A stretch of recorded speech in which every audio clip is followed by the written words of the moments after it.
Po nga ka prekur ne në kohë për sida, apo jo? Pasi nga ka prekur ne diku me dashje, diku pa dashje. Pa dashje në sensin e efektit çmimeve.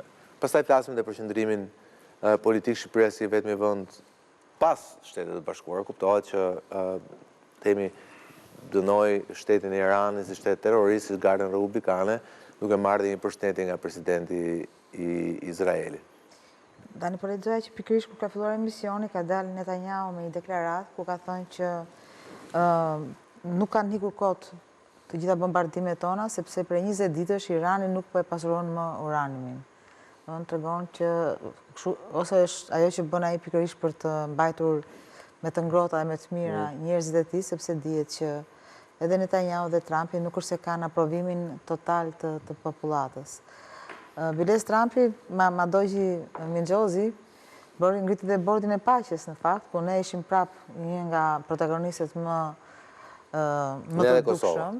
Ne dhe Kosova, po flas për Shqipërinë, aq më tepër që këtë deklaratën që rezolutin që u aprovuan në Parlamentin Shqiptar nuk është aprovuar në Parlamentin e Kosovës, me sa di unë, dhe kjo tregon qasjen tonë që jemi nga njëherë më katolik se Papa, dhe pavarësisht se unë deri në farmasë dhe justifikoj sepse Shqipëria ka goxha detyrime kombëtare ndaj Amerikës. Në lidhje edhe me vetë si shtet Shqipëria, por edhe për Kosovën, edhe për gjithë historikun që kemi.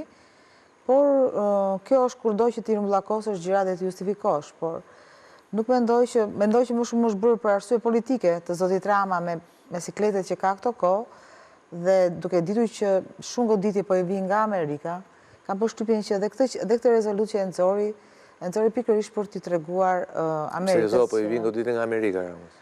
Po, besoj që gjithçka çfarë po ndodh me Spakun e me gjithçka, besoj se ka një lidhje indirekte nga Përtej Oqeanit, mendimin im personal. Nuk besoj se kjo është ndjesia që kam. Kurse sa për Shqipërinë, unë mendoj që ne gjithmonë kemi qenë pak matrapas të vetes, sepse patjetër që ka ngritje çmimesh në Ballkan, por si po ngrihen në Shqipëri, nuk po ngrihen në Maqedoni, nuk po ngrihen në Malzi.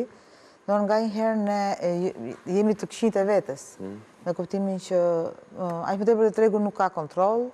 Kemi parë deklarata instruksionesh dhe ministrash. Ktu është dilema që kemi. Për shembull, edhe unë kisha dje zonën Ibrahimaj, sot doli ministri i energjetikës, para 2 ditësh doli zoti Rama, ndërkohë që sot kryeministra Meloni uli aksizën me 25 cent për litër. Për 3 javë, uli në mënyrë të përkohshme. Kryeministri Orban doli duke mbushur makineve dhe tha shikoni shifrat, këto nuk do lëvizin. Okej, mund të thuash që Orban është në situatë vështirë elektorale, pasi mund të rrezikojë të humbi zgjedhjet pas më shumë se një dekade, po... Po prap, efekti duhet ajo përpara, aq më tepër që ne e dimë që çdo gjë është konzinxhir. Tani do ngrihet buka, do ngrihet patate, sepse gjithçka... Ne kishim sot një kronik, ne e trajtuam dhe pak me humor që konfliktin Iran po shteton specat në Fier. Pra, ideja Skënderi po më thoshte që kishte hipur në një taksi elektrike dhe që nga 3.000 lekë kanë çuar 4.000 lekë. Se çfarë lidhje ka kjo me naftën? Urrit nafta dhe ne nuk kemi çik moral ose një çik dimsuri, do ne dim shumë i pavarësisht se diena do një deklaratë e famshme që do flitej me grosistët e karburanteve. Unë nuk shikoj në një masë konkrete, qoftë edhe si kjo, qoftë edhe kështu vizive, thjesht për spektakël. Nuk shoh të bëhet.